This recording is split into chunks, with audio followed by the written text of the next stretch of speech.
Guys, may kwento ako sa'yo. Kwento na lang to, kakaalis lang ng ahente ng Marlboro. So, wala akong mapa-flash na picture dyan kasi bilang privacy nila. Nahiya ako mag-open ng video dahil bago lang sila dito, hindi naman kami close. So, kakabukas ko lang ng tindahan at habang maglalagay tayo ng pampaganda sa mukha. Ito nga palang gamit ko ang 7 days ito ng hair skin products. So, yung una, may pumunta dito, lalaki. Ano siya, naka-uniform naman siya pero hindi ko napansin kung ano yung nakalagay. Nag-survey lang siya, nagtanong kung may ahente daw ba ako ng Marlboro. So, sabi ko wala. Medyo hindi ko siya pinansin kasi natatakot ako na baka ma-scam na naman ako. Yung lapitin ako ng mga ganong klase. Lalo na yung tindahan namin parang malaki na parang ang laki-laki ng benta araw-araw. So, yun. Kaya hindi ko siya masyadong pinansin. Maya-maya bumalik siya and Single lang.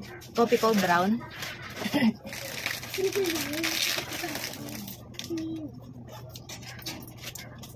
Thanks. Maya-maya bumalik siya. Dalawa na sila. Yung lalaki may hawak na siya na logbook. Tapos nag-interview anong pangalan ng tindahan ko, anong buong pangalan ko, at anong cellphone number ko. Tapos address. Yun lang, 4 na tanong lang. And nagtanong siya magkano yung Marlboro ko. Syempre naka-SRP pa tayo, 'di ba? 9 pesos. Magkano ang Winston, Camel, kung may Chesterfield ba daw ako. Halos lahat ng presyo nag-survey siya. And meron kasi akong ganitong crafted at red na crafted, blue na crafted, pero tanggal na yung code niyan.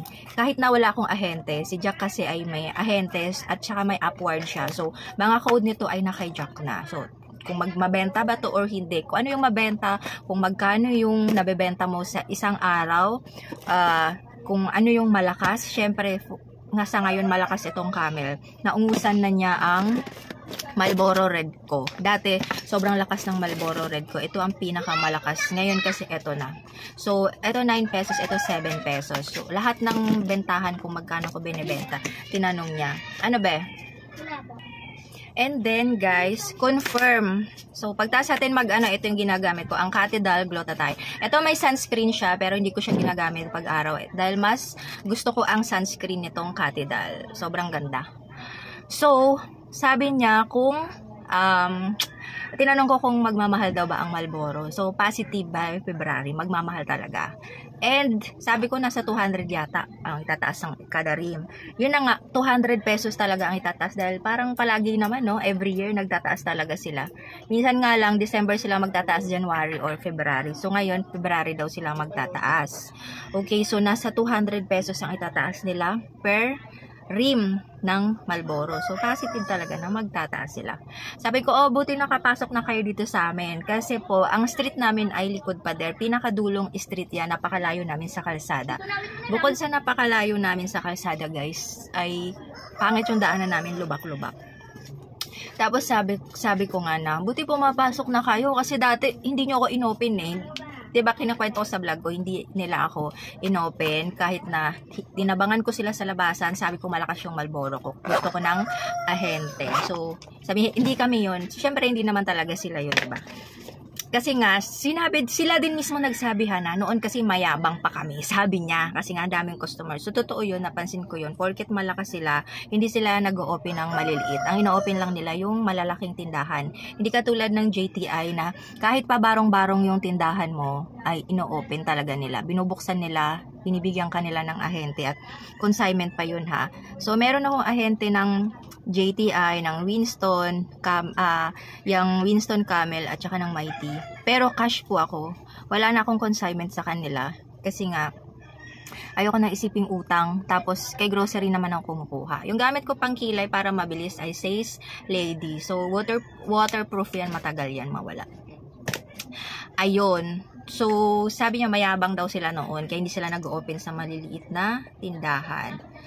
So, ayun, positive na magmamahal. Ang lipstick ko ay Maybelline New York. Tama, nagdadry ang lips ko. Okay, ang lips ko ay kakulay ko lang din. So, pag naglalagay ako parang natural lang siya na wala akong lipstick. Kunyari, ano lang talaga yung lips ko. So, yun na nga, ang benta ko kasi dito pala ay 8 pesos. So, pang 7 pesos lang daw to.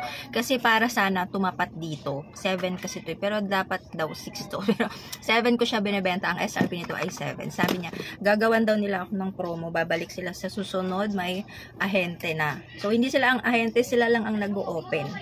And then, ang bentahan nila ay, sabi ko kung sa presyo ba ng wholesaler, may minimum, kung gusto kong kunin ng wholesaler, minimum ng 3 boxes. Tapos, 2 pesos lang naman ang mura ko sa price ng retailer. So, doon na lang tayo sa retailer.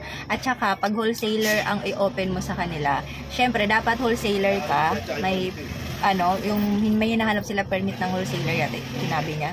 Tapos, dapat, kaso wala kang upwards pag wholesale yung mo. So, doon ka na lang sa retail para may upwards ka. And, ayun, gagawa sila ng promo. Siguro kaya nagganyan si Marlboro kasi nga, na uumusan na sila ng Camel. Kalaban nila yun eh. Tapos, alam nyo ba, kilala nila ang grocery. Siyempre, hindi nila alam na ambassador ng grocery kausap nila. Pero kilala nila ang grocery. Bakit? Sabi ko, ba't kilala niyo ang grocery sale? Kasi kalaban din daw pala nila yon sa sales. Tapos, sakto, dumating tong order ko kahapon kay grocery. Kaya pinakita ko. Sabi ko kay grocery talaga ako namimili. Namimili lang ako sa iba kapag ka may promo. For example, dahil nga wala akong ahente, yung wholesaler dito sa amin minsan may promo sila. Kay grocery may promo to. Ito lahat to, meron ako rebates nito ng coins. Kada isang rim may coins na rebates. Ayan. Kompleto yan. May black tayo, blue, red, at lights. Sige, isang rim. Pero ang red 1.5. Tapos nagsama lang ako ng Winston dito. Ayan, sabi ko, kay grocery ako umorder talaga.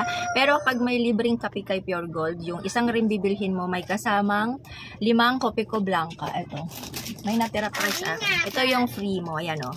Naka-ekes to. Oh, idol. Ano, idol? Kasi ito talagang free mo. 5 ganito. And dami ko pang tira, diba? Ang tagal pa naman yung ma-expired. Next year pa ng March 2025. Ano? Ayan, so kalaban din daw nila sa sales ang Pure Gold at ang grocery kasi iba daw yun. So, kung may kape si Pure Gold, may coins ang grocery, sila naman daw ay may upwards. Kasi 15 pesos per code pag may upwards ka. So, 15 points, ang 15 points ay 15 pesos yun. Pwede mo siyang i-redeem sa kung ano-ano. Mas maganda, i-convert mo siya sa GCash. Napakaganda nun kasi nagiging cash siya, diba? Ganyan outfit ko. Parang natural look ko lang siya. Diba? Ayan. So, magmamahal sila. At hopefully, mabigyan ako ng ahente ng Marlboro dito. Hindi na daw sila mayabang kasi ang dami na nilang kalaban. Ginawa niya lang ng biro yun. Pero for me, totoo yun eh. Kasi dati, sabi ko, nakakaubos ako ng 2 rim ng Marlboro Red. Sa red pa lang yun. So, ayaw daw nila. Hindi daw sila basta-basta nag-open ng account. Tapos, ayaw nila sa looban. So, parang biro niya pero totoo yun. Natawa nga siya. Ngayon kasi kailangan nilang gumawa ng promo. Pero yung sa kasama niya, sabi niya na lang na nag-hire daw sila ng maraming ahente. Pero syempre, 'di ba? Kung ikaw yung number 1 ng ilang taon tapos bigla kang naumusan ngayon ng Camel at gagawa ka talaga ng paraan para hindi bumaba yung sales mo kasi napakalaki na ng lamang. Kung dati ang Marlboro Red ko ang pinaka malakas sa lahat ng tinda kong Yossi, ngayon ito na si Camel, 'di ba? Kasi medyo nakuha niya daw yung lasa ng Marlboro tapos mura pa. Yun yung sabi ng mga customer ko, hindi po ako nag-Yossi. So sana magkaroon na tayo ng ahente ng Marlboro para masiya. 'Di ba? So yun lang, yun ang confirm magtataas talaga by February. So magiging 10 pesos na ang SRP noon sa Marlboro. Okidoki, thank you for watching. Follow nyo ako sa FB ko, Yvonne Bautista at Shop with Yvonne. Thank you so much.